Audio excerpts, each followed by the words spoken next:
Welcome in, welcome in. Let's go ahead and get it started. Welcome in, everybody. Mr. Richard here. Welcome to the Rich Get Richard. This is a live podcast, webinar, Q&A, whatever adjective you want to use to describe this. But what we sit here and we do is we talk about different types of money, different types of ways to make money, different ways to get ahead, and we focus on things that you are doing and you feel like you're doing them right, but in actuality, you're doing them way wrong. So I like you to know that, you know, there are people out here who genuinely want to help people because my main objective is because I've already made enough money in my lifetime to satisfy everything I want to do for the rest of my life, right? I'm almost in coast mode. And once you have a certain skill or you're actually decent at something, you should want to give back and teach and educate others. And that's why we're here. That's why I'm here. You know, I talk for free. I educate for free. Sometimes if you want to get into some consultation stuff and some deeper dive stuff, if you want me to audit your taxes, if you want to work on a business structure or work on real estate structure, sometimes when I do stuff like that, I might charge a premium or something like that. But just the Q&A just on here, social media pretty much costs most people or none of y'all. They don't cost anything to be here. So someone said, I'm so tired. I feel you, sir, or ma'am. I don't know if you're a guy or girl. But we have all been there. We've all struggled. We've all had adversity in our lives. The only difference between successful people struggling and adversity and poor people or middle class people is that when they struggle for a reason and they struggle with a purpose. So I'm gonna kind of break that down a little bit too. So let's think about that. You struggle. I have struggled. The only difference is that when I struggled with an objective. I struggled with a purpose. I've struggled with a goal. I've struggled with the anticipation of being somewhere better. If you are going through your life and you're just doing the day-to-day stuff and you're paying your bills and you're going to work and you're dealing with family stuff or you're dealing with, going to the gym, you're doing all that stuff, but what's your grand scheme? What's your main objective? What are you doing as the big picture? And a lot of people can't even answer that. If I asked you, what do you want to do with your life? And people say stuff like this. I'm not even making this up. I can't even exaggerate some of this stuff. I want to get money. I want to get money. What do you want to do with your life? I want to get money. I want to be paid. Like I want to be rich. Like I don't know what that means, right? And if I can't define it and other people can't define it, then more than likely you can't define it. Like I said, struggle with an objective. What is your objective? If you're going to go to work every day and you're going to live check to check and you're going to deal with people that you freaking hate, you're going to deal with a boss you freaking hate. Why? Why are you doing this? It's because society told you to do this? Because you want to do this? You want to go to work? You want to wake up at 5 o'clock in the morning? You want to deal with traffic? You want to damn talk to somebody that you freaking hate, at your job that smells weird, or somebody that gets on your nerves, or a know-it-all, or a boss that don't do shit. That's what you want to do. That's your choice. And a lot of people are going to say, well, I do it because I have to. I mean, you don't have to do anything. Do whatever you want. You don't have to be here now. You can leave. You can just stroll up and go to the next person. It doesn't make a difference. Your life has choices, regardless if you think so or not. And just like whenever you get that income coming in from your job, what you pay and how much you pay is a choice. If you live check to check, that is a choice. You can choose to live below your means. You can choose to not eat as much, eat out as much. You can choose not to have a $800 car payment. You can choose not to have a BMW. You can choose to have a Honda, right? You need a BMW. You need an SUV. You need a car payment. You need Netflix. You need to eat out. You need to go to the club. You need to take a vacation. You need to go out of town. You need new clothes. You need new shoes. You know, all choices. This is where it gets good, people. Your choices dictate what you don't choose, though. If you make bad choices throughout your life, then your life becomes harder. If you get $1,000 car payment, you have to work harder at a job to pay for that car. If you decide to have kids out of wedlock, which I'm not knocking people with kids, you know, if you choose that life, don't be mad if your baby mama or your baby daddy want to put you on child support. Don't be mad if your baby daddy don't want to help out. That was the choice that you made. Now you got to live with your choices, right? But you can correct or fix bad choices in your life. But that in itself is a choice. You got to choose to do better, make better financial decisions. And one of them is investing on any level, right? How much money are you investing every month? This is a choice. You don't have to invest, but people who don't invest their money a year from now, 2 years from now, 5 years from now, more than likely are going to be doing the same shit they're doing today. Think about what you were doing 5 years ago. Think about what you were doing this time last year. If it's the same thing you were doing now, you're messing up. If you've made no progression in life, you need to change something. And a lot of people don't even know if they're making progression or not. So everybody here, a quick, easy challenge. Get you a piece of paper or a pen, or even get your note out on your phone. Set a calendar reminder for this day 1 year from now. And in the reminder, I want you to put how much money you have in the savings, how much you have in checking, how much you have in investing, how much, if you have a home, everything financial. And then also put your credit scores. Okay? Put your credit scores with your savings, checking, put it into it. Or you can even do this too. You can even write it down on a piece of paper. Take a picture of it, send that on a calendar of that picture 1 year from now.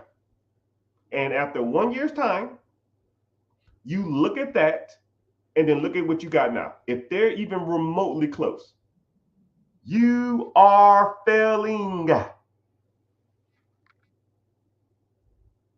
If 1 year's time has passed and you're doing the same shit you're doing right now, you are failing in life. Life is about progression. Life is about starting at a point and working your way up. Your point in your life is not to be stagnant. The Creator did not create you to be the same person you are every year for the rest of your life. You know, it just doesn't. What's the point of life if you're not progressing in it or thriving in it? The Creator, whatever you believe in, wants you to have more. There's an abundance of money out here. The government prints out money every day. Billions of dollars are printed. Billions. Look at what I'm saying. Think about what I'm saying to you. There's billions of dollars being created. Now, money is not going to be just destroyed. They take the money and they throw it into the system. And now it's your job to go out there and get it. It's going somewhere. When you go to bed tonight and you wake up tomorrow, $1 billion will be printed.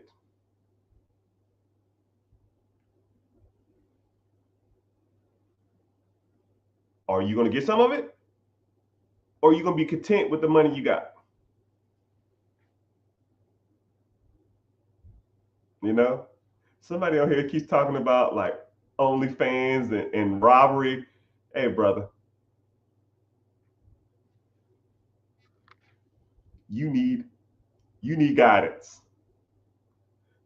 If your only avenue of thinking is OnlyFans, selling drugs, robbery, you have a poor person's mentality. How about some real estate? How about using the bank's money to go buy Airbnbs? How about using the bank's money to buy cars and put them on Turo? How about buying an existing business? How about a Dunkin' Donuts? You talk about drugs. What about buying a pharmacy? Let's do that. Let's buy a pharmacy. And every time we service somebody, we get $3 or $10 or $100. Let's do that. Or even a nightclub. Thank you. Use that brain for more in the hat rack. What about a nightclub? Like you want a strip club? You want to talk about drug dealers and robbing and stuff? Cool, I get it. What about a nightclub? You think the person who owns that nightclub out here spending their money on Hellcats, Gucci, Louis? Hell no. He see the people that come in the damn club spending $500 to $1,000 on liquor that he bought from up the street for $30. He or she probably don't even drink. I want you to think about that. He or she probably don't even drink. And y'all throwing y'all money, spending money on alcohol, making it rain, thinking y'all the coolest thing in the world, while he's taking that money back to his community. He's probably not a black dude, probably some Middle Eastern or Asian dude or a white dude. Because those are the kind of guys who owns the nightclubs, who owns the strip club, who owns the exotic clubs. Those are those type of people, man. They take that money and then they invest it. And then that investment money makes them more money. And they pulling up in the Maseratis, the Lambos, whatever they want, while y'all spending all y'all money in the club trying to impress people that you'll never see again in your life. Think about the last time you went to the club. How many people you still remember from there? None. So why the fuck am I spending all my money trying to make it rain? Why am I spending $500 to $1,000 on a bottle service? Y'all got the game messed up, people. Y'all looking at this shit way wrong. And like someone said, yeah, rich people hang out with a lot of rich people, and a lot of rich people don't even look like they're rich. Like this is a limited edition hat. This is like a $70 hat. This is a $12,000 watch. This is a $500 titanium black platinum ring. Do I need a flashy ass necklace? You know how crispy I look? You know how crispy I look with a damn Jesus piece right now with all this black on? But it brings me no value. It makes me no money. I could give a damn about that. And y'all got to learn the difference between sugar and shit. You got to learn the difference between assets and junk. That brings me no value. This watch is 14 years old and it's worth every penny I paid for it 14 years ago, or however long I got it ago, maybe like 10 years ago. It's worth the same amount of money, you know? But You guys have to get out of that workers mentality, people. You're not going to come in here. I don't know who this guy or girl is, whatever, but I'm not going to get on here and be like, drug dealers, OnlyFans. Bro, you're stuck in the pot, bro. I can't educate you or teach you how to make some real money if you're thinking the only way to make money is drugs. Only way you can make money is OnlyFans. Only way you can make money is strip clubs. Like, dude, you need to be exposed to a whole different world of making money. Probably the house or apartment you live in has a landlord. Somebody benefits off of every aspect of your life. I want you to think about that. Now, this is where it gets deep. Every aspect of your life, somebody makes millions. And I'll even break it down. The bed you're going to go to sleep on tonight, you bought it from somebody. They made money off you.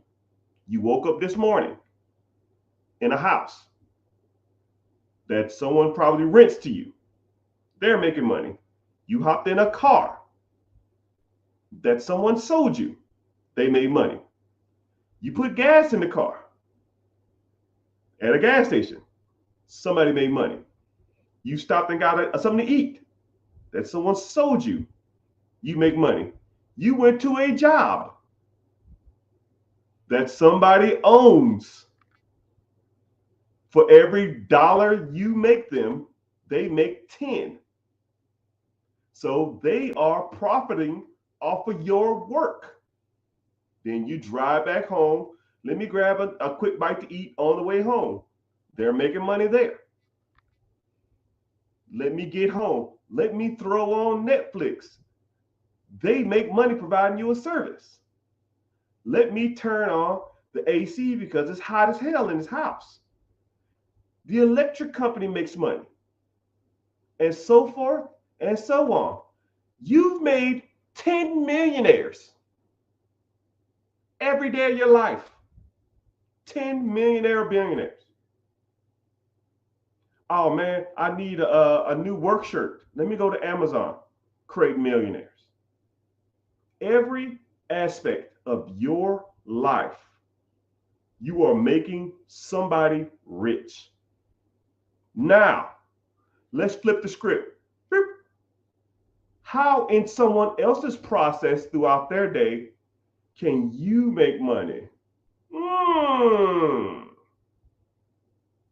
Can you sell them a bed? Buy a bed business. Can you sell them a car? Buy a car company. Can you sell someone gas? Buy a gas station. Can you sell someone food? Buy a restaurant. Can you employ people? Own a job that serves something. Can you own a subscription service? Sell something. Can you own a AC company that services air conditioners? Buy an electric company. You see what I just did? I took your basic living, the way you looking at life, and all I did was flip it upside down and gave you a different perspective. Okay? I'm showing you that people are making millions of dollars off of you. Why aren't you making $1 million off of others? The money is being created right now as we speak. They're throwing it into the system. How much of it can you get?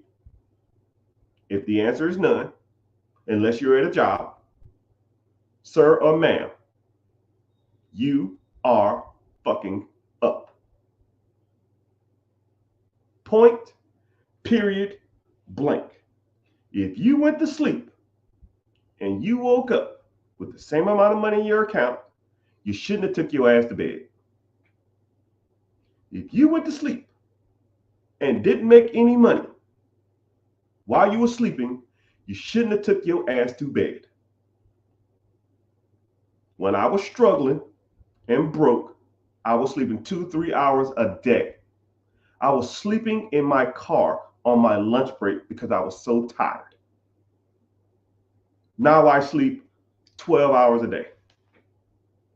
Not a boss, not a person in the world calls me unless I want them to.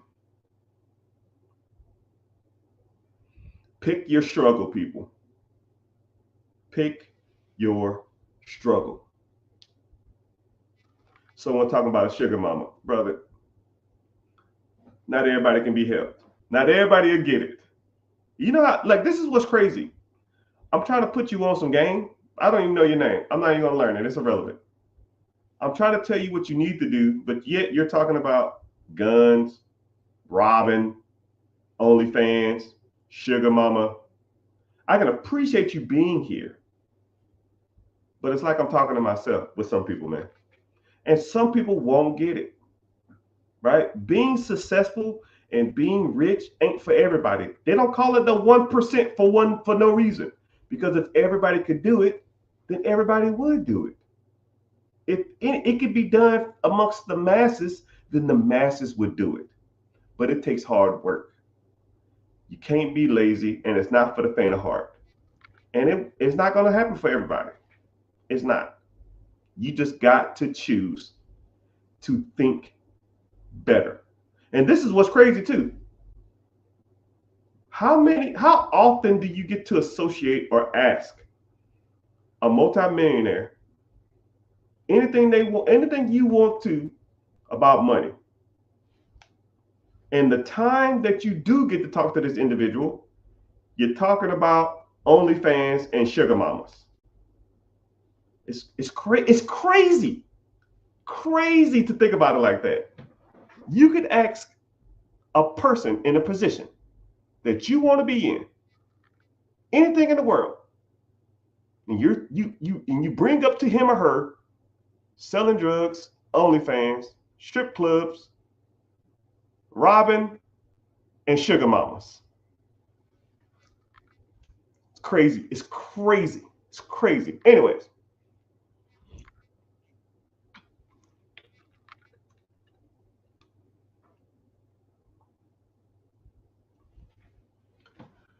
welcome in.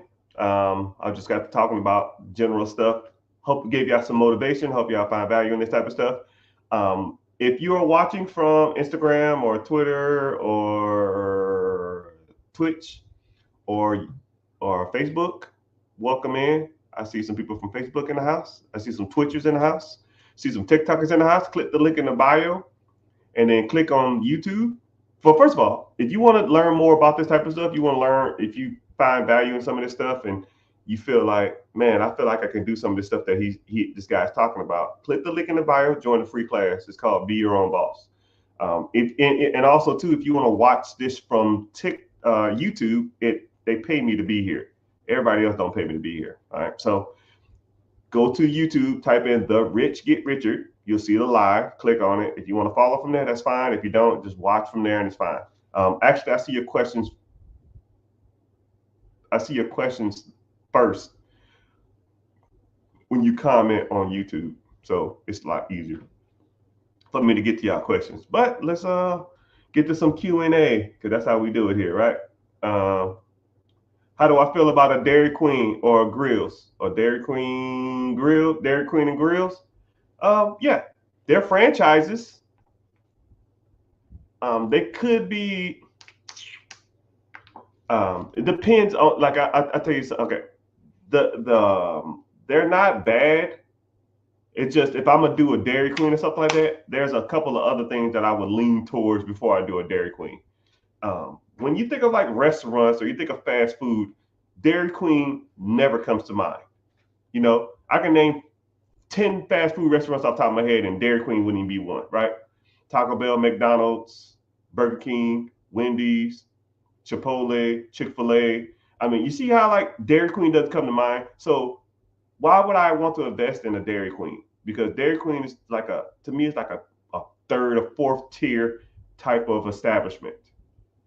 So if I was to do a restaurant or a fast food place, Dairy Queen wouldn't be it. But if I was to buy a Dairy Queen, it would have to be doing some serious numbers for it to be worth it, and it would have to be a price that's actually worth it. right? If they were selling it for 300,000 and it produced $200,000 a year in cash flow to me, oh shit, I'll run that, right? But a lot of people think I know what I got, I know what I'm sitting on, and then they overprice their crap, and then I'm just like, nah, I'm good. And generally, whenever those typical certain individuals who own those type of establishment, they always overvalue their stuff. I'm not gonna get into like the demographic or something like that, but you know what I mean. You can fill in the blank. But yeah, but there's and also too is a franchise. Whenever you're dealing with franchise, you have to pay a franchise fee, you have to pay an ad fee, and all this kind of stuff. But you do get help, you do get assistance, and I do like that aspect of it. So they're not bad, but there's other things that I would look into before I get into Dairy Queen. But if you're interested in that type of stuff, man, I can break down franchises, I can break down restaurants, I can help you start a restaurant, I can help you get into a non-franchise restaurant. It just depends on what you want to do. Okay, good question though. I I've got done real estate. I don't know what I mean, but I want to. I've done. I'm assuming you saying I've done real estate, and I want to get into business. Should I focus on buying a business or focus on real estate? I am. I call myself the options man. Right. I like options. So if you have a certain amount of money, or you have money that you want to devote towards something, figure out the easiest way to deploy that money and or the most cost effective way. If it's cheaper or easier to get into 5 or 6 homes with like $50,000 than it is to find a business in your area that you like, then go that route. But if you found something that you're interested in business wise, and the business is producing the kind of money and cash flow you want, then go that route, right? But I like to look at what's in my area, what type of business that I want to buy, and then I look at the real estate cost of return in certain sectors in certain areas. But that's a good question though. But everybody's different. Every state is different. You would have to look at what you kind of want to get into. And if you're doing good at real estate, just keep rolling with the real estate thing. And then one thing, I actually talk about that in my free webinar. Click the link in the bio, join the free class. I talk about if you wanted to get into real estate, the pros and cons of it. And if you want to get into buying a business, the pros and cons, because there are both. One has better tax ramifications, one has better cash flow, one has better depreciation, and the other one requires less down payment. So it just depends on you. How can I buy a house? I only have 1 year of tax returns from my company. Well, sir, if you wanted to buy a house, that's almost your 1 year tax return is kind of all you need if you know what you're doing. But there are programs out there to help individuals who want to buy a house. So you learn about the programs and you can kind of go from there, and or you learn about down payment assistance for these type of houses. And then, or you find somebody who has, you find loan programs to help people who only have a year worth of taxes. But even if your business only has 1 year of tax returns, you have 2 years of tax returns because you probably worked for an employee before. You can use those to fund your real estate deal. But you probably didn't even know that. And one thing about my tax business or the tax business that we own, we can review your taxes to see how much house you can even qualify for. And I don't know if you have a S corp, C corp, or a Schedule C, or not Schedule C, sorry, S corp, C corp, sole proprietorship, or LLC, or however your business structure is. Some of that stuff will make a difference. But we'll get into it. You know what I mean? How many SBA loans can you open per year? You can open up an SBA loan every 9 months, not to exceed $5 million in total debts. Someone said, I'm listening to a dude in a blazer and a Lacoste hat. Yeah, well, this Lacoste hat probably costs more than everything in your house. I'm sorry. On a house. Yeah. But I hate not having hats. So I always wear hats. And this is what's crazy. I oh I wear I'm always cold. I'm always code. I walk around with a blazer or a like a polo style zip up all day long, all day. Like I wake up, I'm no exaggeration. I wake up, I put on a blank T-shirt, and I put a blazer on top. I have probably 30 blazers, and I wear them like jackets. Like it's just a jacket to me.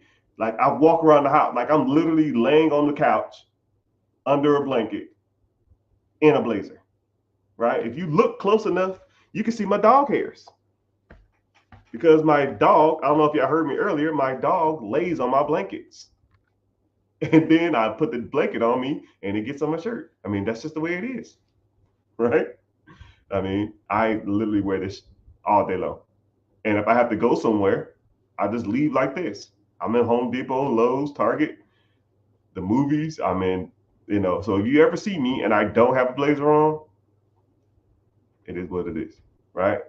And then, like I said, if I'm out somewhere and I see somebody I know and they say, "Hey, how you doing, sir? Hey, let me get a photo." Now I look presentable, I look decent, and I wear this all day long, literally all day long. I check my mailbox in this. I mean, except the gym, I'll always have these on. But it's like a regular jacket. It's just like a regular coat to me.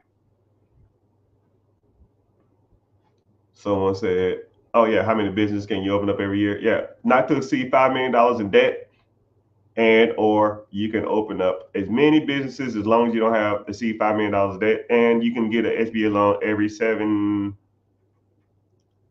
to 9 months if that's what you want to do. But if you are in the community and I teach you how to evaluate deals, you shouldn't even be open. You shouldn't even be looking at a second deal for at least 2 years. You should be looking at your second deal. If you bought a business, you should be looking at a deal probably every 2 years, because it takes about 2 years to either recoup and or start making real money. Because you want to take all the money out of the deal, and you never want to take money out of one deal and put it to another. You almost want to recoup your money first. So let's say, for example, you bought a business and you put $50,000 down, right? And let's say that business is making you $150,000. Okay, year one, you're taking your $50,000 out.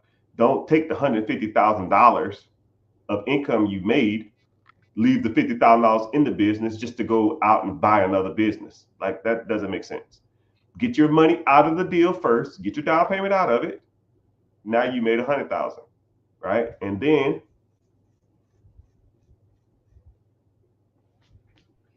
you take the $100,000 and you pay off all debts associated with that business. Not like pay off the loan, any type of like existing debts that you have. That's not the SBA loan.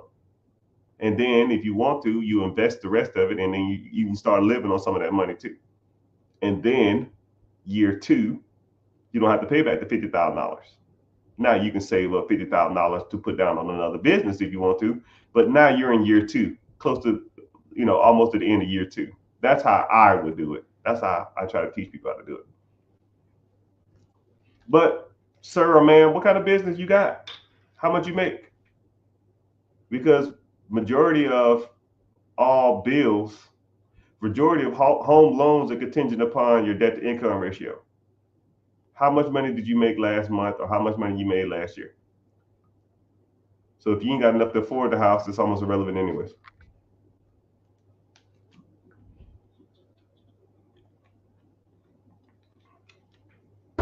What are the chances to use my HELOC as a down payment? Okay, I'll tell you like this. The banks hate using debt to buy more debt. It like throws off their balance sheets. But your debt, your money. JG Wentworth.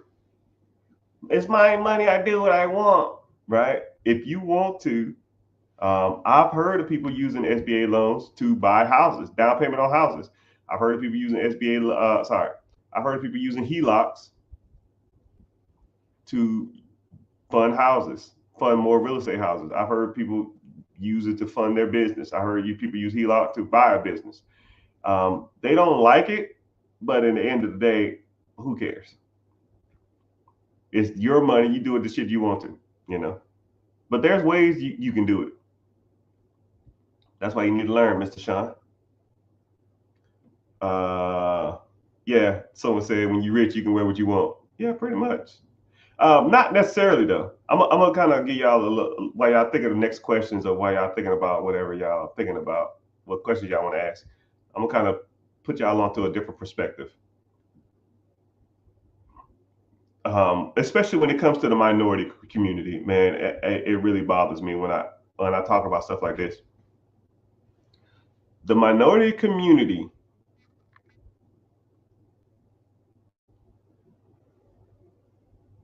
values appearance first. They don't value what you're saying. Okay?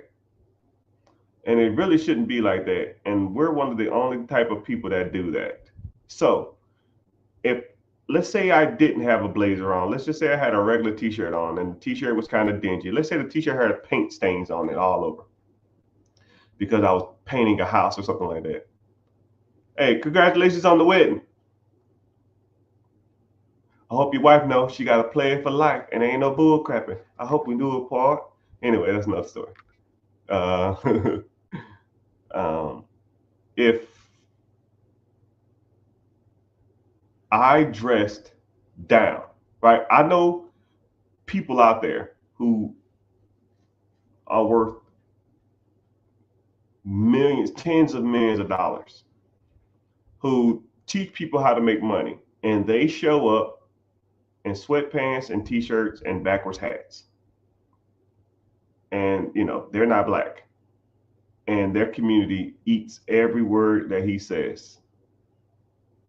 But if I dressed in some Walmart hoodie or some shit, a backwards hat, a scruffy beard, looked all, y'all wouldn't know, half the people wouldn't even be in here now. It's almost like I have to get through a layer or a barrier of looks with certain people before people even acknowledge who I am. And it shouldn't be like that. It really shouldn't. I've seen people on social media with, I'll go to their lives and they'll have 600 people in there. It'll be a white dude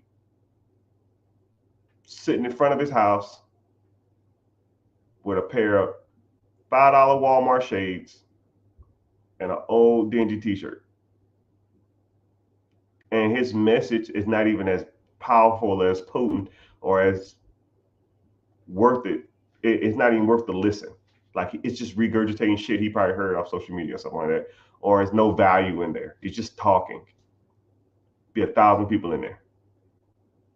And then somebody like me, I'll wear like suit jackets and I'll be presentable and I'll have to enunciate my words. I have to focus on what I'm saying so I don't sound like an idiot.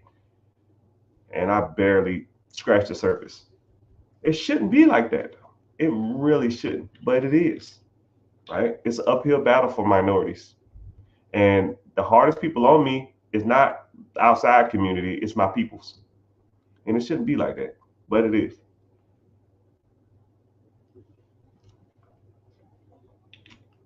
I get more hate from my community than any other outside community. And the bad part about it is all I want to do is try to educate as many people as possible. But some people don't want to hear it. Some people's processing and some people's systems can't even process the fact that there are genuine people out there. People always think that people want a handout. People always think that people trying to get over on them. People always think that I'm coming from a position of trying to hurt you. Like, not everything in the world is a money grab. Not everything in the world is a place of I'm better than you, right? And it's kind of sad, you know.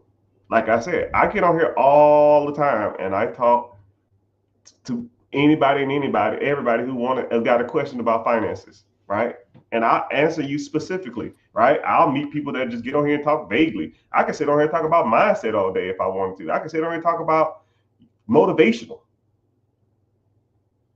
I can do that for 3 hours if I wanted to, but that doesn't help you. There are a lot of content creators out here, and all they do is do motivational. And I'm not gonna say any names. If you want to put them in the chat, that's fine. And I'll say yes or no or something like that. But you ever heard some of these people talk? You gotta have it. You gotta want it.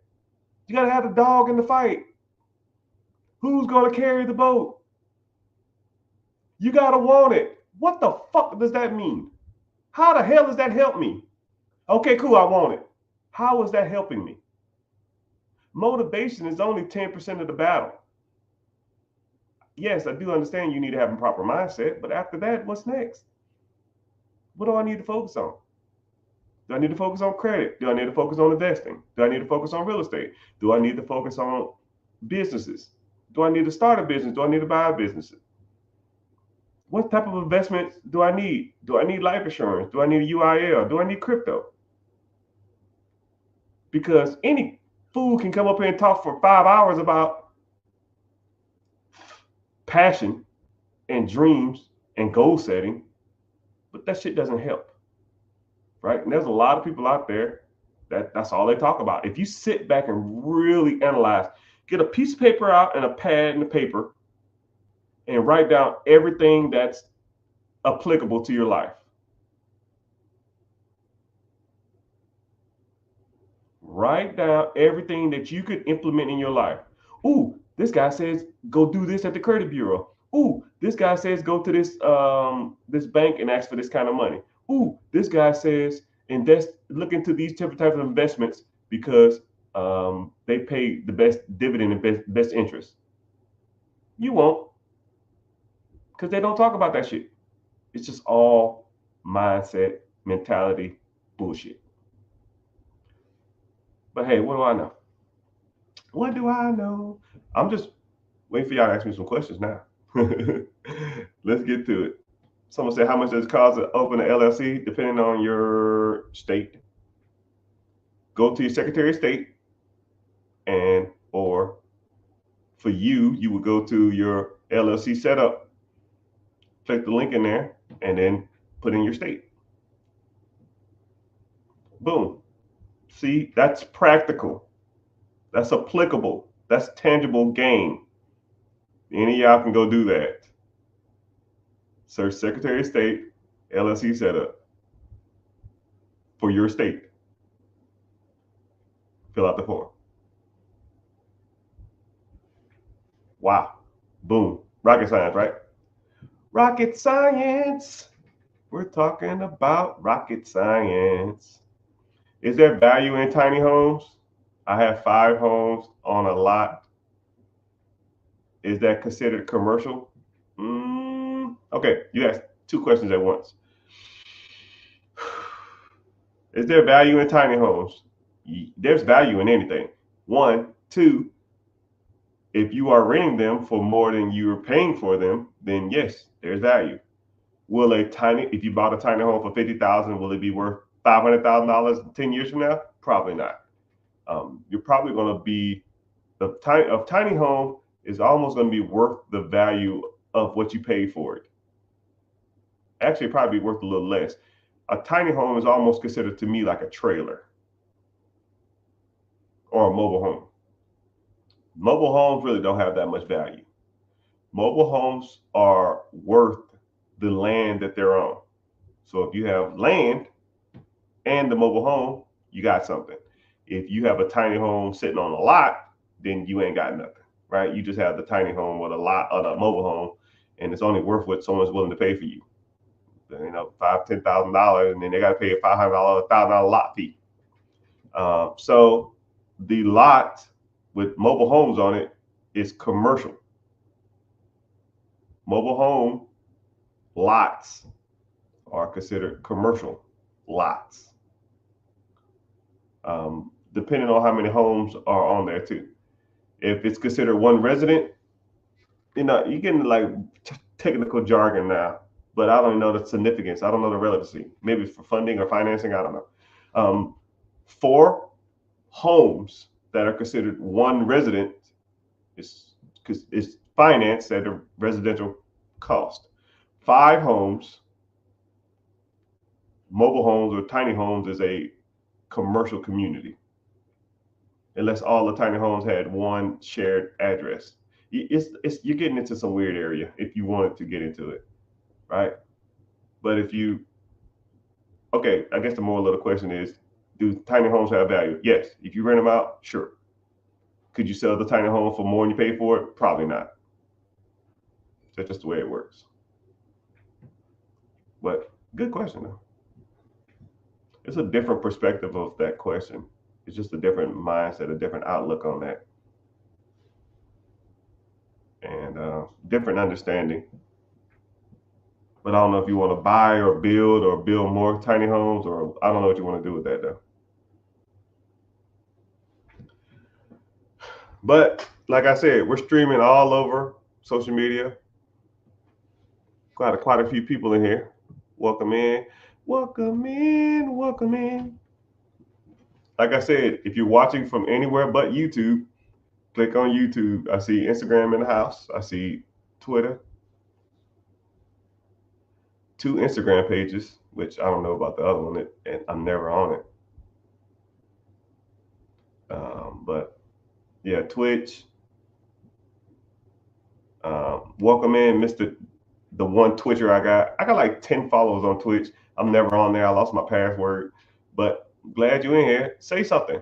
I almost want to be the biggest financial content streamer on Twitch because I go there and it's all like video games and shit, or Kai Sanai and Speed. I don't know how the hell they getting all these damn views. I don't know. I just need to start doing stupid stuff and dancing.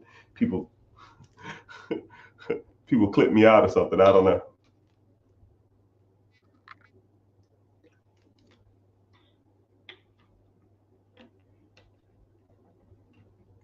But welcome in. I appreciate you being here. But yeah, we're streaming Facebook, YouTube, TikTok, Twitch, Instagram. We all in the house. We are all in the house. Speaking of commercial, since we're talking about commercial loans, since y'all being all shy, I guess we'll talk about real estate. So if you wanted to get into real estate, someone asked another real estate question on Instagram too. If you wanted to get into real estate, you got to understand the difference between commercial loans and residential. Commercial loan means that you are buying or apartment complex or a warehouse. An apartment complex is considered an apartment if it has 5 units or more. So if you're buying 6 units, 5 units, 12 units, 100 units, 1,000 units, it is considered a commercial property or an apartment. If you are buying 4 units or more, you have a fourplex, duplex, quadplex, single family home, it is considered a residential. Okay. Residential funding is easier than commercial. So what that means is it's easier to buy 4 units than it is to buy 5 units. So if you had 4 units, which is now 12 units, it's easier to buy them 4 at a time than it is to buy 112. It's a little cheaper too. You can get, if you lived in a unit, you can buy, if you lived in one of the units, you can buy 4 units with 0 down, especially if you're a veteran. If you're a veteran, you can buy 4 units with 0 down. If you're just an individual, you can do an FHA loan. You can put 3.5% down. Let's say if 4 units are $200,000. $200,000, and that's $7,000. 3.5% of 200,000 is $7,000. You're gonna finance the 193, and let's say your payment on 193 is $1,500. If all 3 of the units are written out for $700 a piece, 700, 700, 700, you live in one, 7 plus 7 plus 7, that's 2,100. Your house payment, your PITA, property taxes, mortgage, and insurance is $1,500. You're making $600 to live in this place. So now you could take the $700 profit and go out to the club. You could take the money that you was going to be spending on rent. You can go out to the club and buy a Hellcat, and you think you're doing it because you're saving $1,000 a month rent, and then you're making $700, which is $1,700 profit in theory. But somebody who knew what they was talking about would just pay the mortgage like it's just a house payment. You take the $700 from each house, which is now $2,100, and now you invest that. And don't live off of it. Don't go to the club. Don't go eating out. Don't get no scat pack. That's dumb, right? You barely getting your feet wet. Now you spending the little money you got on dumb shit. I see it all the time. I see people start to get a little traction, start to get a little motion, starting to get somewhat ahead in life, and then they take their winnings or their earnings or their profit and they dwindle it on dumb shit. Yo, man, you flip this house or you got an inheritance. What you gonna do with it? You just made 40 grand. You just made $20,000. You got a duplex. The duplex is paying you $1,500 a month. What are you doing with this? Man, shit, I'm living life. I need this just to survive. You need the extra $1,500 a month to survive? What the fuck are you surviving? R. Kelly? Some people didn't get that joke. But anyways, moral of the story is, man, you got to take the profits you're making and put it into something that's going to make you more money. And then once that makes you more money, then you keep flipping up. You keep flipping up. Keep flipping up. And then till one day you flipped up so much that you don't have to flip no more. Okay? That's the game. That's the hustle, people. A lot of people just overthink this shit. Okay, so I'm gonna get to y'all questions. I want to get to this one first. Somebody said, I want to buy a Challenger and put it on Turo. Let me help you out. Better question. Why? Out of all the cars in the world, why a Challenger? Why a Hellcat? Why a Scat Pack? Because you want to drive it on the weekend and stuff? I thought like Scat Packs and shit like that is like, I think they're like top 3 stolen cars. Do you want to buy the car to make money? Or do you want to buy the car so you can drive it and make money on the side? I mean, that's like, if you're going to do it to make money, a Challenger is not where it's at. I got a buddy. I wish I had my phone available. He has 15 cars. And they're all cars that you would never think that to put on Turo. There are the bottom of the barrel, barely go. See, that's your problem. Because you want to be cool and try to make money on the side. Throw that cool shit out the window, man. Fuck being cool. Fuck a Challenger. If you want, I'm gonna tell you something, man. I've driven and been in all the cars, every car you can imagine. Challengers and Hellcats and Durangos, those shit don't turn heads. Lamborghinis, Rolls Royce, Cybertruck will turn some heads. Those type of cars turn heads. Make enough money to buy a real head turner, not a fucking Charger. You know, and then also too, my buddy with 15 cars, dude, Honda Civics, Nissan Centuries, uh, Jeep Compasses, freaking uh, minivans. He has like 3 caravans. Are caravans cool? No. I don't know if I drive a fucking caravan. But now my buddy makes about $250,000 to $300,000 a year, renting out 2016, 2015, 2014 cheap ass cars. He buys them. You know, think about it like this. Let's say you bought a Challenger. Okay. Let's say the Challenger is 50,000. You know how many 2014 Nissan Sentras I can buy for $50,000? Let's say you have the Hellcat. Your payment is $1,000. Okay. $50,000. Let's do this. $50,000 cash. You bought a Challenger, Hellcat, or whatever the fuck them shits are. You rent it out for $100 a month, $100 a day. Okay? $100. Let's say you rent it for 15 days. That's $1,500. Wow, that's some good money. Wow, that's good.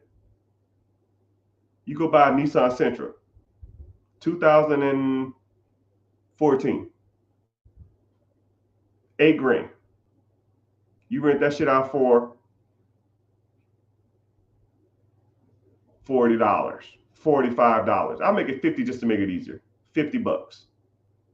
You rent that shit out for 15 days. That's $750. You buy a Dodge Caravan for $9,000. 80,000, 90,000 miles, 2014. You rent that out for $50. Now you're at $100. So you spent $16,000 to make the same amount of money that you would make on a Hellcat for $50,000. Stop me when I'm wrong. Anybody? It's damn near 100 y'all in. Stop me when I'm wrong.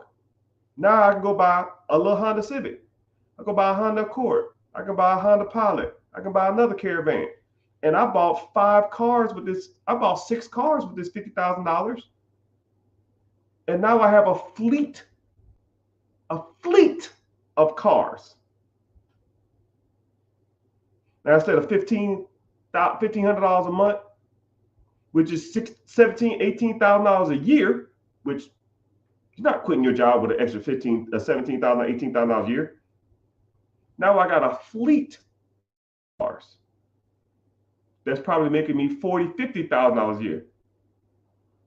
Now, $50,000 a year, we making some moves. We get some motion now. But if you just want to go out and buy a Hellcat just to be cool, be my guest, sir. Be my guest. And then it is the top 3 stolen cars. A lot of people ain't out here stealing no damn Honda Pilots. People ain't stealing no damn Caravans. People ain't stealing no damn Nissan Sentras. They fucking stealing them Hellcats. And then you rent it out 3 months from now. Some damn idiot named Pookie. You rent it to some 19-year-old. He doing donuts in the damn middle of the street. Because I see it on Instagram all the time. And now he done balled out your tires. And now you try to sue his ass. But he used a damn credit card with no money on it. Now you got to sue his ass. Now you got to replace $500 tires.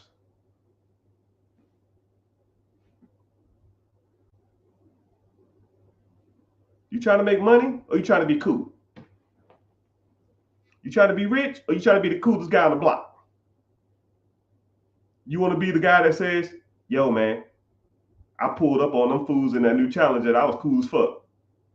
Or you want to let the guy that let your money speak for itself? Yo, man, when last time you seen old boy? I don't know, man, but every time I see him on social media, he talking about buying a new car for his fleet.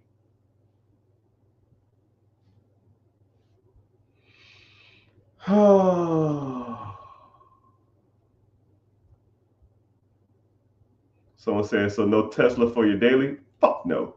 I'll drive that damn minivan every damn where. But people don't understand struggle. People don't understand delayed gratification. You know, people don't. I mean, I was worth millions, and I had a 2000, I think a 2009 Toyota Prius, man, that was had paint stains on it. And that shit got like 60 miles to the gallon. And I drove that shit everywhere. I would go to real estate closings where I netted 6 figures. And the people would see me pull up in the Prius or pull up in the Honda Fit, or people would see me pull up in my old Nissan 4x2. Listen, 1989. No, I think it was 1990. 1990 Nissan hardbody pickup truck. It had no bed. The bed was rusted. I threw a piece of wood plank back there, but I had to replace it every 6 months because it rotted. It was 3 different colors, and it drifted when I went over 60 miles an hour. I had one seatbelt. When me and my wife rode in it, my girlfriend at the time, I gave her the seatbelt because if I crashed, I was out. One seatbelt. I would go do $100,000, $1 million deals in that pickup truck. And people like, yo, I know you can afford a better truck. Why don't you buy a newer car? I said, well, kiss my ass because I'm trying to be rich. Because one day, now, I can sit and talk about how I did it instead of going out here buying Hellcats and Challengers and bullshit with my money. But people don't believe in delayed gratification. I drove shit for 15 years. Right? Well, actually, I won't even say 15 years. It was about my first 3 years, I was balling. I started making money. Club, Louis, Gucci, Rolex, Escalades, Tahoes, Audis, Lexus, Mercedes. I bought all that shit. Rolls Royce, bought it all up. And I was just like, why? Why? Why am I spending the money that I struggled so hard to get to impress other motherfuckers who could give a damn about me? Yo, I see you too, sir. You have to start looking at the big picture and some of this stuff, man. You have to start looking at your purpose. What's the whole point of this, man? Purpose. Why are you doing it? Why are you working every day? Why are you going and waking up at 5 in the morning to go deal with some ass clown who don't know half as much as you? That one employee, one coworker who's annoying as hell. Or deal with traffic for an hour and a half. And y'all talk about a commute. When I was in the military, my commute was 45 minutes to work. And I see you, B. 45 minutes to work, an hour home. And every time I made that commute, I told myself, I will never work for anyone else again. Never work for anyone else again.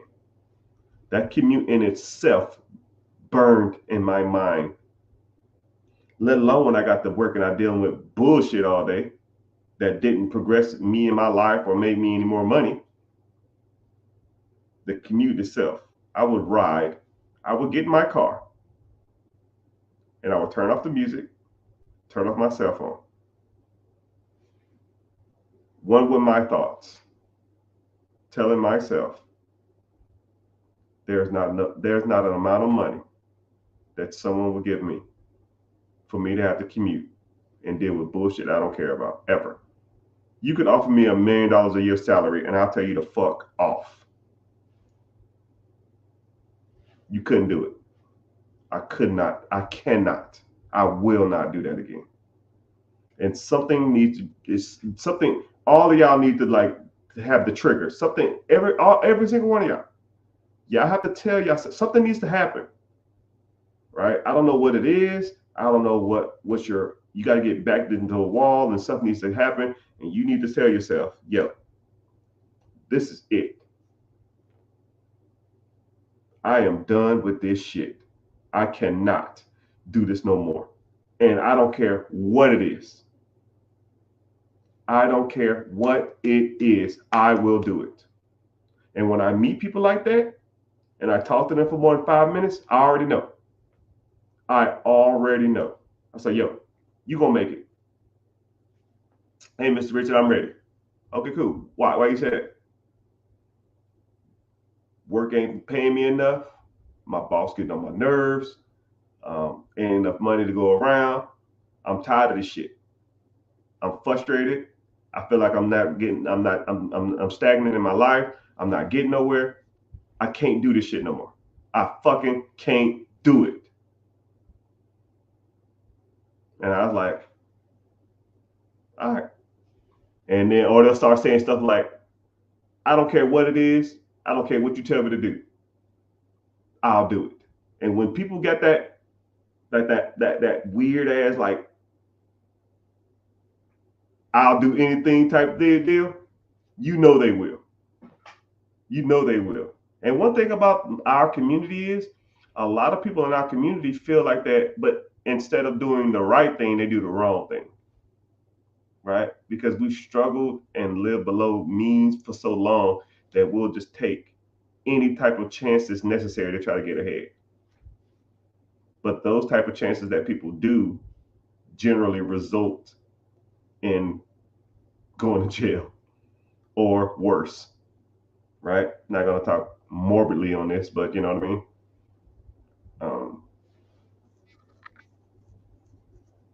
But I ain't gonna say I can respect it, but I can also kind of not necessarily appreciate it, but I can see the drive. You know, people against their back is against the wall and they want a way out, right? They're just choosing the wrong avenue. And then this is what's so crazy is that sometimes when I get people in the community, or I get a one-on-one, or I get a consultation with people, the more comfortable they are, the harder it is for me to get them to do something because people associate a little comfort with success, or they get comfortable and they don't want to do anything to progress because they think that that's the answer, or they feel like, oh man, I've struggled for so long and I'm kind of getting ahead and I don't want to go back to struggling again. But majority of money progression doesn't work like that. Money progression typically goes up. It generally or rarely goes down if you know what you're doing. So, and then the bad part about it is, say if you took everything you got and you had to start over again, right? If you have the necessary skills, the attitude, and the mental fortitude to get ahead, you can do it again. You can take all the money I have now and start me over, and I'll be right back on top. 6 months, right back, because I already know what I'm doing. Same thing. You just got to learn it. Someone said, at least you got to enjoy the nice cars for a bit. Nothing wrong with that. Yeah. But it's not even enjoyable. Like you have a nice car. Think about the car you got now. Like, does it make you feel better about yourself when you drive your car? Like who cares? That should get me from A to B. I don't care. I don't care. You shouldn't care either, but people do. I don't know why. Someone said, if I have $20,000, should I save? I have $20,000 saved. What do you think I should do? Real estate or businesses? I think you should click the link in the bio and join the free class because I talk about different ways to buy businesses. I talk about different ways to buy real estate, and I talk about the pros and cons in them. Come to the free class. It's Wednesday, 9 p.m. EST. And I don't sell you information or anything like that. So if you want to come learn more, do that. And if y'all watching from YouTube, I appreciate it. Got a decent amount of people in here. Go to YouTube and watch from there. Go to YouTube, type in the Rich Get Richard, and start watching from there. It's the same feed. It just pays me to be there if you're there. All right, so let's get to the question. Someone said, "Is an event hall commercial?" Yes. Do you live in an event hall? Yes, event halls are commercial. Uh, Someone said, "What is the most common mistake that you see when someone is buying a business?" Uh, first, first things first is the amount of money it makes. I, for sure, I associate and deal with a lot of business brokers. So a real estate broker sells real estate. Wow, crazy concept, right? A business broker sells businesses. I know a few business brokers who will say, "Hey, man, I know you help people buy businesses, or I know you buy businesses too. I have some here. If you're interested in any of them, let me know." Okay. I mean, I probably get an email like that 5 times a day. I probably look at 50 businesses a day, just screwing off or something like that. And I'll look at some of these, and I'll let's say if it's $1 million business and it's producing like to the owner $75,000 a year, and I'll say, bro, this ain't shit. There's no way in hell that anybody should buy this. This number is horrible. And then after about 2 months, 3 months, they say, "Yo, Mr. Rich, I got a new list. I got some new businesses on there. Let me know if you're interested in one." All right, whatever. I don't give a fuck. I'll look at the list and I'll see that same deal. They'll say pending. And I'll say, how the fuck is this pending? This $1 million business shouldn't be selling no more than $250,000 max. And I know they didn't come up their number that much, but people are, what's the proper terminology? People are blinded by the beauty of the business. Oh my goodness. People don't want to hear this. People don't want to hear this. People would rather have a business that's beautiful, that doesn't make any money, than a business that's ugly, that makes a shit ton of money. Say that again. I'm not telling you this because this is something I just make up. This is what I see all the time. People love the idea of a business more so than they love the ideal of making money. Like think about like a Gucci handbag or a Louis Vuitton handbag. People love the idea of Gucci or Louis or Hermes bags more so than the practicality of those bags. Now, if I went to Walmart and got a bag, that Walmart bag, if it was 100% leather, would probably last just as long. And I paid $100 for it. Would last just as long as a $3,000 Chanel bag. Just as long, if not longer. But people are in love with the idea that a Chanel bag makes them feel than about the price that's associated with the Chanel bag. Okay? When people have businesses for sale, people are in love with certain business ideas more so than the fact of the bag of the business itself. Like any type of like beautiful business, they fly off the shelves, and people buy them wrong. And that to me is a common mistake. So things like, so if y'all want to just give me a comment and tell me what y'all feel or what y'all think, industries that are like beautiful or people that are like, man, that seems like it'd be so cool. Those type of industry, anything that people brag to other people, I own a blah blah blah. I have a blah blah blah. Any of those, anything like that, those are common mistakes because people overpay for that shit because they want to be cool instead of want to make money.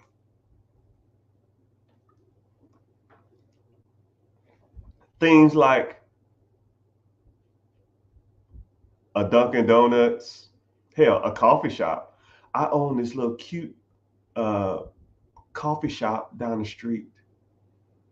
I own a clothing boutique. I own a McDonald's. McDonald's is one of the worst franchises to own. They don't make shit. You know who make money at McDonald's? McDonald's, motherfucker. The McDonald family make money off of McDonald's. You probably getting 4 or 5% returns on that shit, right? You get a fat percentage because say if it produces $1 million, if it produces $1 million, you get 5%, that's 50 grand. But that's shit. People just in love with the idea of a McDonald's. Laundromats, car washes. People love those industries. And a lot of times people know that people love those industries, so they throw their damn business out there at some ridiculous rate.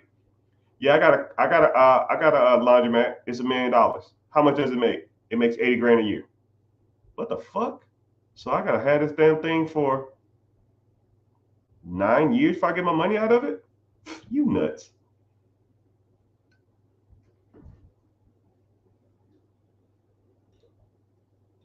Somebody said most franchises, not necessarily. Not necessarily, but you need to learn. Franchises sometimes can't be that bad. Sometimes franchises are okay. You just got to know how to evaluate. But I'll tell you something too. Every student or every mentee or every consultation that I've ever done, everyone, every single one will say, "Yo, I have um, I have 5 businesses that I want to buy." And I say, "Okay, cool. Before you have them right now, copy paste. Yep, cool. Let me show you how to properly evaluate a business." And I show them numbers wise why some things are good and some things are not, why this makes sense, why this doesn't. And I generally 99% of the time don't get any backlash because I'm financially showing you why certain industries make sense. I'm financially showing you why this does make sense. And then they'll say, "Okay, damn, that's pretty good. I appreciate that. Okay, those 5 businesses, send them to me now." Cool. Look at the 10 seconds. Wow, never mind. This sucks. Yes, it does suck. Next. It's a little better, but wow, this is not that good either. Yes, it sucks because people are in love with certain industries and the ideal of certain businesses instead of loving the money and financial aspect of it. Okay? And you got to learn. And I'm here to teach you. Link in the bio. So, anyways, somebody said, "I have $200,000 to invest." Ah, ah, ah. What I'm about to say, people, anybody who know me, anybody who know me,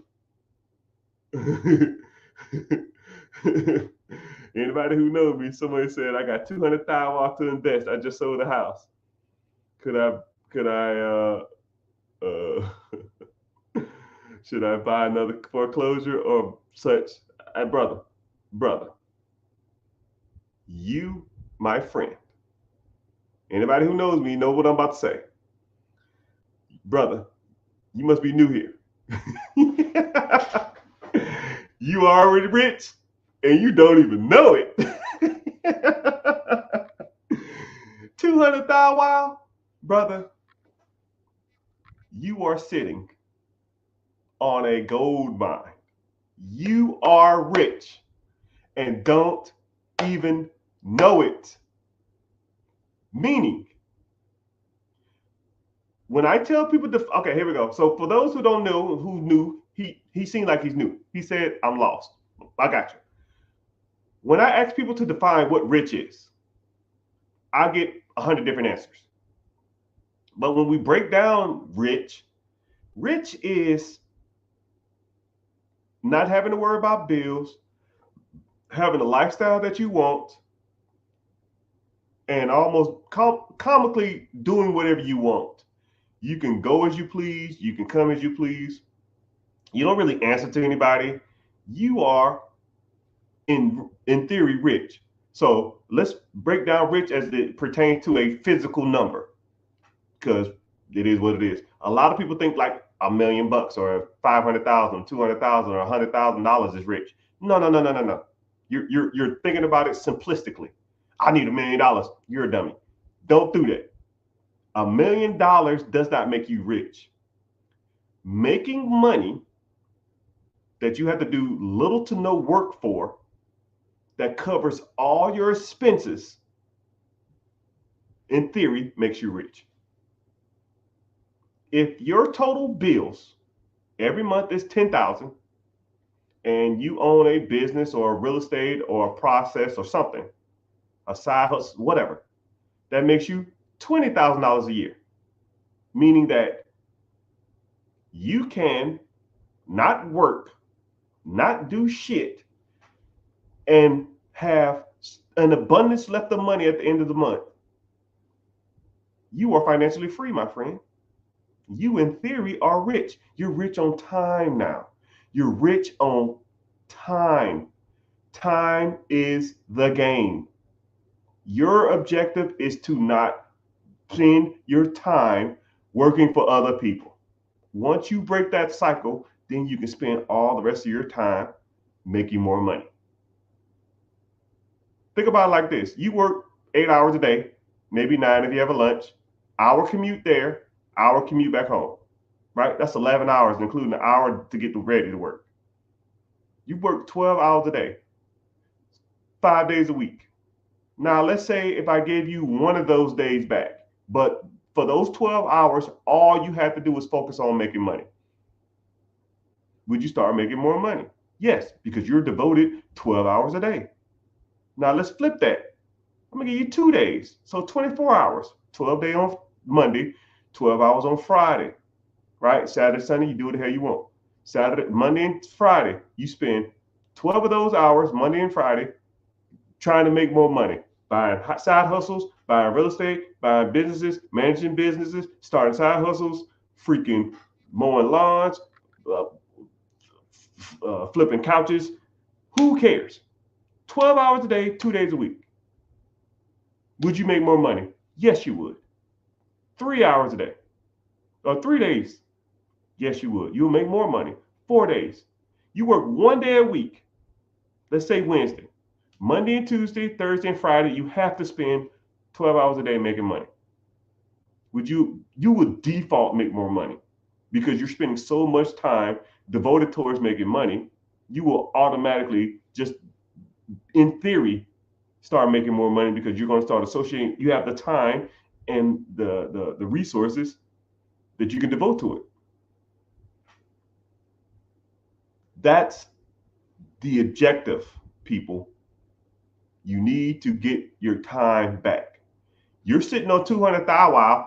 I'll even make this super easy. Let's say you did $200,000. Let's say you put, hypothetical situation, 20% down on a business, which businesses don't even 20% down. But let's say you put 20% down on a business. $200,000 is $1 million company. Let's say the $1 million company is doing 40% margins, which they're out there. 40% margins, that's $400,000 a year. That's $35,000 a month. After the first year of owning this company that you bought existing, you have made $400,000. You put $200,000 down, meaning you still profit $200,000. $200,000 is somewhere in the range of $17,000 a month. If you can use an extra $16,000 a month, put a boom emoji in the chat. If you could quit your job with $16,000 extra a month, put a 1 in the chat. So you have $200,000. You bought a business for $1 million. The business makes you $400,000. You paid yourself back your $200,000. So in theory, you risk nothing. You already got your money out of the deal. So if it goes bankrupt, who gives a fuck? You already got your money out of the deal. You still profited $200,000, which is about $16,000 a month, right? And that's the first year. Let's take the second year. Year 2. Let's say you didn't make $400,000 that year. Let's say you made $350,000. Yeah, sales went down. Who cares? $350,000. Do you have to pay back the $200,000 you put? No, you've already paid yourself back. So that $350,000 a year is all profit. So now you pay yourself as a manager in your business. You just pay yourself a simple $100,000 of the profit, just so you can sit your ass at home and not work. You still have $250,000 left. So what do you do with the $250,000? You go buy a house, you go to the club, you buy some Hellcats, some Chargers, some Gucci, you take a vacation? Fuck no. You buy another $1 million company. Boom. So now you're in year 3. You put $200,000 down on that business. That business is going to make you, let's say if it's producing $400,000 a year in profit, you're going to pay yourself back the $200,000 you borrowed from yourself. But you still make a $200,000 profit. So now you got an extra $200,000. But business 1 produced you $350,000 year 3. So now you got $250,000. You got $200,000 from business 2. You got $350,000 from business 1. So now you made $550,000. You pay yourself $100,000 as an employee, but you're still sitting on $450,000. So what do you do now? You go buy the Hellcats, you buy the Chargers, you buy the Durangos? Fuck no. You take the $450,000 of profit and then you invest it into an ETF, mutual fund, index fund. Let's say the average stock market returns is 10.1% since the Great Depression, 1933. That $450,000 is going to make you $45,000 in interest a year. So now year 4, you make another $450,000. And then the $450,000 you got in the ETF is going to make you $50,000 more dollars. Now you're sitting on $900,000 in 4.5 years. That's going to produce you 10%, $90,000 a year that you don't even have to fucking work for. On top of the $100,000 you pay yourself as a salary. Now you are a millionaire in 5 years off a $200,000 investment by owning 2 or 3 companies, people. So when I say to you, you are already rich and don't even know it, I'm not talking to hear my fucking self, because I've done it. That's why we're here. I'm trying to school y'all. But hey, I can lead the horse to water, but I can't make him drink it. Say word. Say word. For those who are new here, when I say word, y'all put word in the comment section. Say word. Word. Word.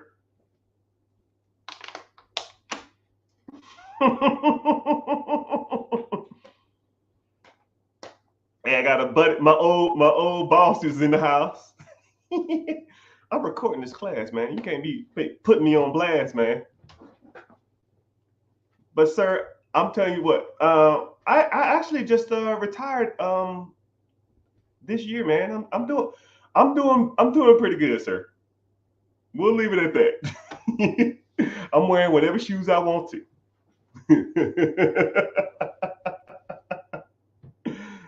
I hope all is well, man. I hope you're doing good. You still down in good old South Kakalaki? Hope you're doing great, man. You know, I knew you would. Hey, man, I was cheap as hell. Drive that old ass pickup truck. Hey, remember me and you used to talk about we used to talk about buying them old school trucks, trying them cheap ass trucks in India and sent them over here. We still need to do that. Them little Tata tutus or whatever the hell they was called.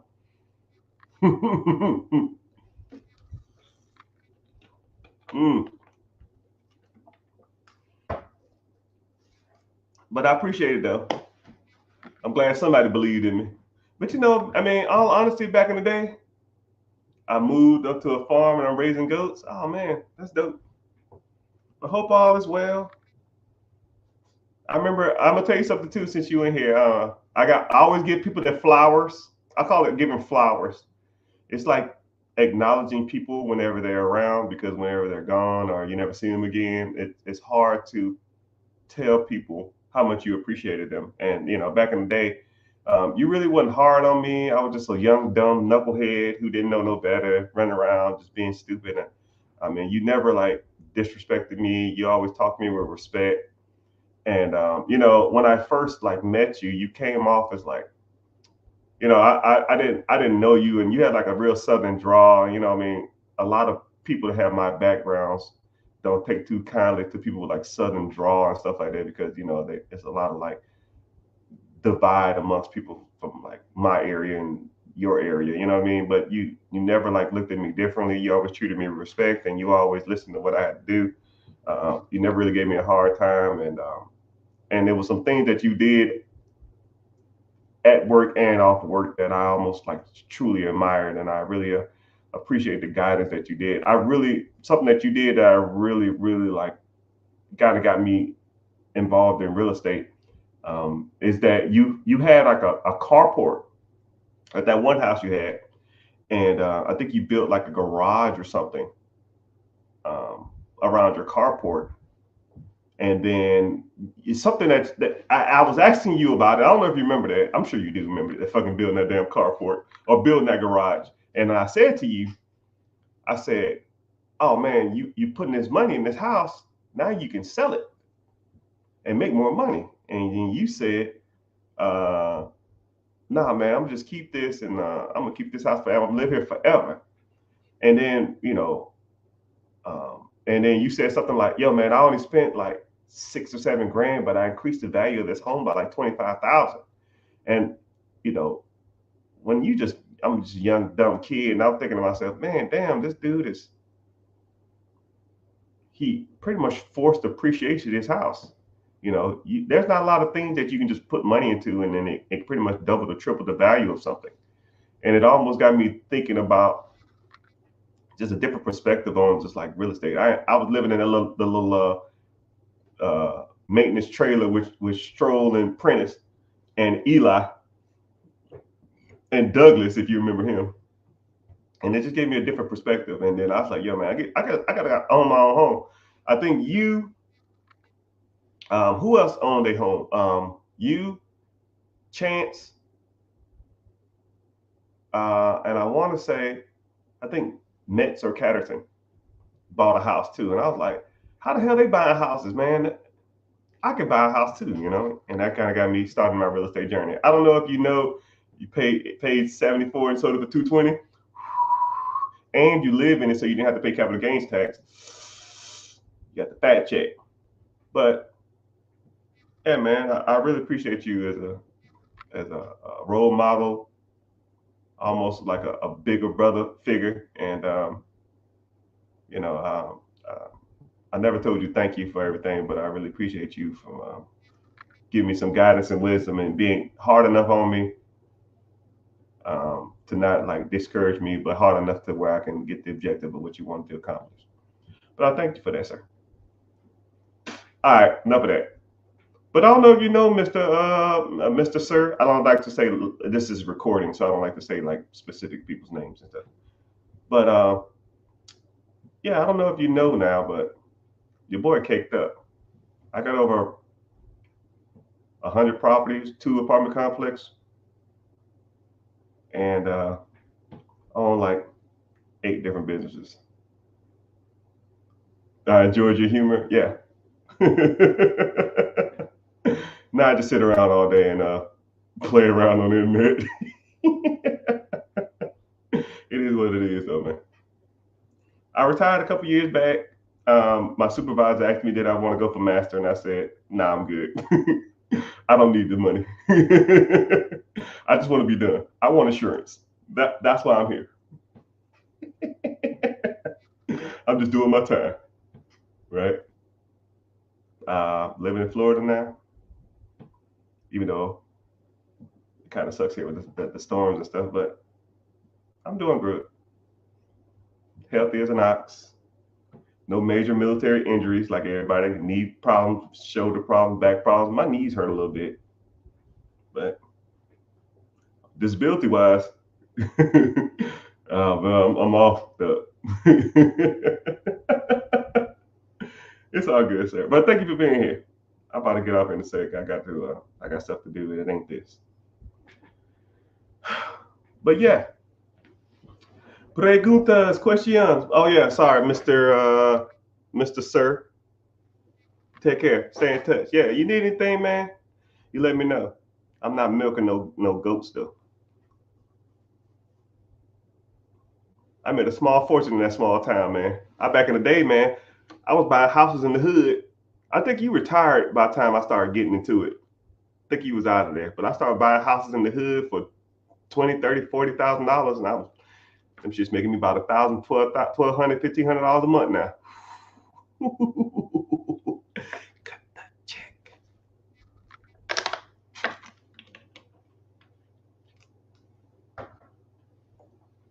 What is the best business?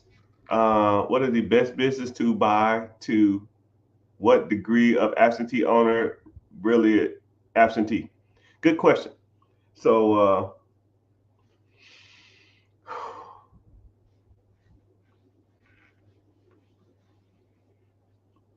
whenever you have, I want you to think about where you work and how often do you ever see the owner? Because contrary to your belief and contrary to your understanding of money, somebody owns that process.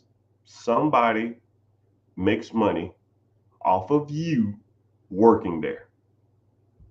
Okay? Somebody makes money off that process. How often do you see that person, him or her, in that process? Let's say you work at Walmart. The owners of Walmart,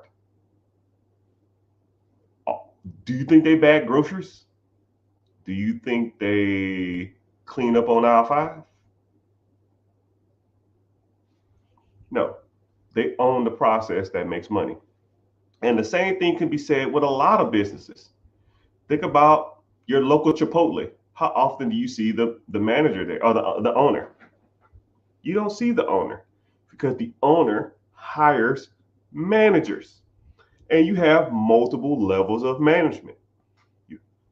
You have a GM, then you have assistant manager, then you have shift managers, and then you might have a team lead, and then you have associates or employees. That hierarchy or structure is pretty much prevalent in all different types of businesses and avenues. You know,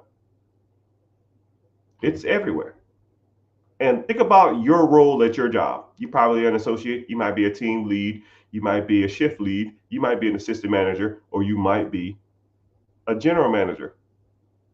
But the owner doesn't need to be there.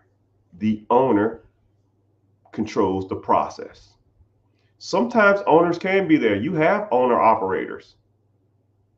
And sometimes they're semi-absentee. Sometimes they come in on the weekend. Sometimes they might show up on a Friday. Sometimes they might show up on a Monday, do inventory. Sometimes they might do the bookkeeping. Sometimes they might just walk around and see if the damn place ain't fell apart. Sometimes they're just completely absentee. It's the manager's job to tell the owner what faults or what problems is going on in the business. And if you have a good dynamic with your managers, then your managers will tell you everything you need to do. You don't have to be there. You can Skype or FaceTime with a manager. Hey, we open at 9. It's 7:30. You're already there. Walk me through the building and let's just tell me what's going on. Yeah, we got a leaky faucet here. Okay, cool. Did you call anybody to come out and look at it? No, I will though. Cool. Add it to your list. Right? That's the manager's job. Ensure that that building is running flawlessly. And then the manager's job is to ensure that that business is running flawlessly. And then the manager's job is to ensure that that business is making money. Because if that business don't make money, then the manager don't make money. And if the manager don't make money, the assistant manager don't make money. The assistant manager don't make money, then the leads don't make money. And if the leads don't make money, the employees don't make money. And then everybody loses their job. I lose my investment, you lose your job. But the bad part about it is when I lose that business, I'm not broke. When you lose your job, then you got to find another job. So you do your job right, and I'll do my job. I'll pay the bills, and you make me money. And when I make you money, I'll pay you a paycheck. It's a great dynamic. It's a great exchange. You do a service, I pay your bills. You want work-life balance? I don't want none of that. I want money. You want to get off at 12 and go to your kid's recital? Cool. That's fine. Right? I'll work 24 hours a day and make millions. I don't need the balance. I want the money. Some people want the balance. Some people want the money. Now I have both. Well, better than most. Somebody asked, how do you get started buying businesses? You got to learn, my guy. Link in the bio. Go to the link in the bio. It should be a Stan Store link, or it should be my website, therrichgetrichard.com. It's going to be one thing to click on. It's going to say, be your own boss. And if you're interested in credit, business funding, investing, real estate, Section 8, Sub 2, lease options, you're interested in that stuff. Buying businesses, scaling your business, evaluating businesses, Toro, whatever you want to talk about, we'll talk about. Click the link in the bio, join a free class, and then we'll go from there. Especially Mr. 200 Thou Wow, you need some help. 200 beans, bro? You rich and don't even know it. And then the bad part about it, Mr. 200 Thou Wow, if you're still in here, comment if you're still in here, Mr. 200 Thou Wow. If you don't even have to put $200,000 down. We could put $200,000 in a brokerage account, an investment account, and then you can take a loan out against the investment account, and then use the investment to fund your business deals. So in theory, you're not even risking any of your money. It's nasty work out there, bro. It's nasty, man. Shit done got serious. Man, the shit done got serious.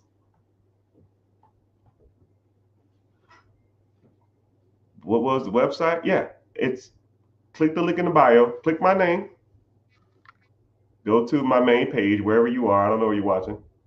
You'll see a link. Click the link, and it'll say be your own boss. It'll say a sign that says be your own boss. Click that.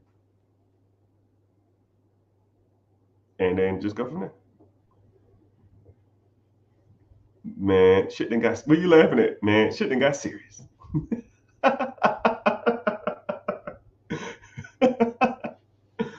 La, da, da, da, da, da.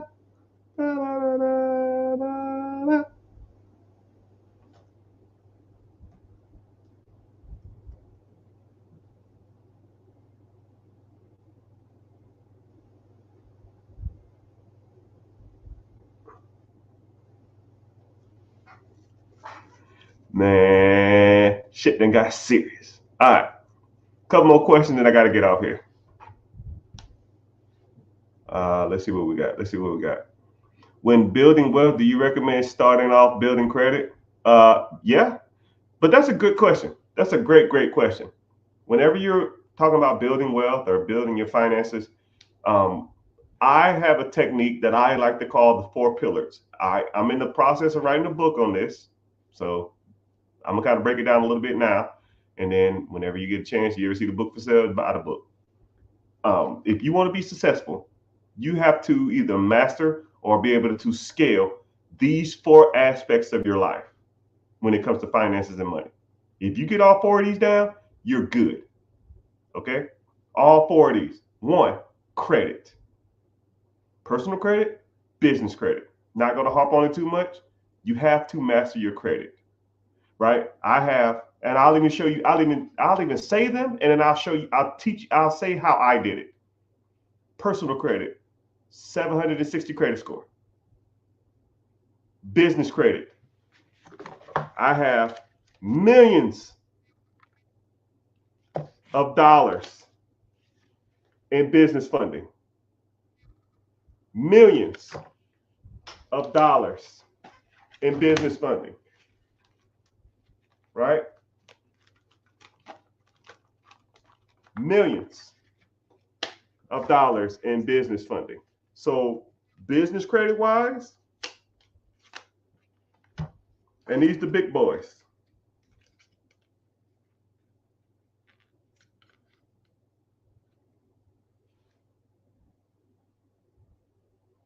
These the big boys. This is $2 million worth of lines of credit, people.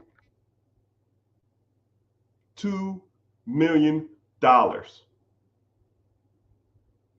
Now, I'm asking you a serious question. If you had access to $2 million of credit, what would you buy? But you had to buy something that make money. It's rhetorical. You didn't even got to answer. It's irrelevant. Just think about it. $2 million worth of credit. And that's just on these 3. And that's just on these 3. That's not including the ones over here. Master credit. Next, investing, mutual funds, ETFs, high yield savings accounts, index funds, mutual funds, stocks, bonds, 401k, IRAs, IULs, whatever the hell they're called, life insurance. Understanding and grasping all of those assets that produce you money year over year. Okay? And now you don't even want to talk about my portfolio. I probably drop 60 to 70 grand a month in my my funds. 60 to 70 grand a month. Think about that. When I'm 55, 60 years old, I'm gonna be getting checks for about $1 million to $2 million a month for the rest of my life.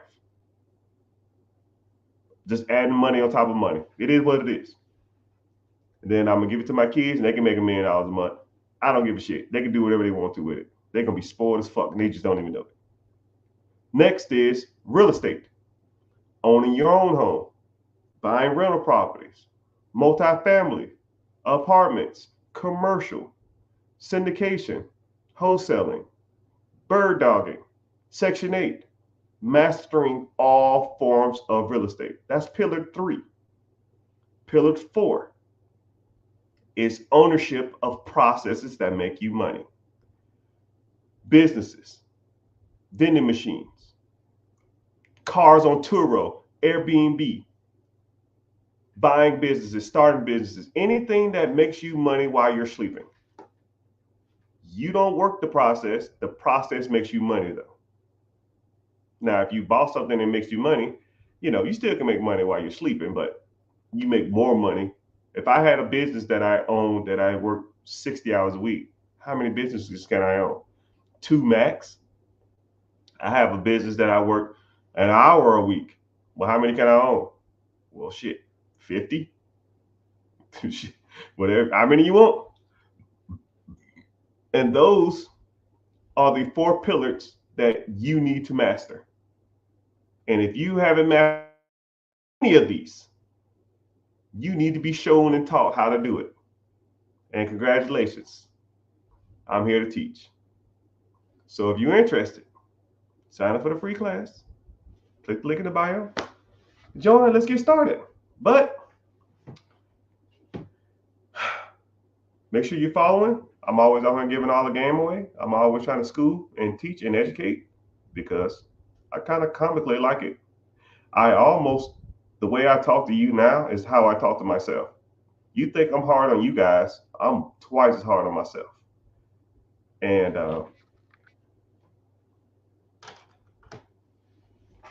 and you need to be shown and pushed, and you need to learn different perspectives on your finances. You can't just go through life doing the same shit every day and expecting the same result. You will not get ahead. You will be stagnant in your life, and you won't achieve what I feel that is achievable for anybody. You just got to put in the work, and you got to do what it takes to get there. You know. But anyways, hope you found value in this. If you did, at least follow. That's free, right? You want to sign up for something, that's fine. If you don't want to sign up, that's cool too. No sweat off my back. I got money before this. I got money after this. It don't make me no difference. If you want to change your life trajectory, let's get to it. See you in class. I'll be the Zane. Later, dudes.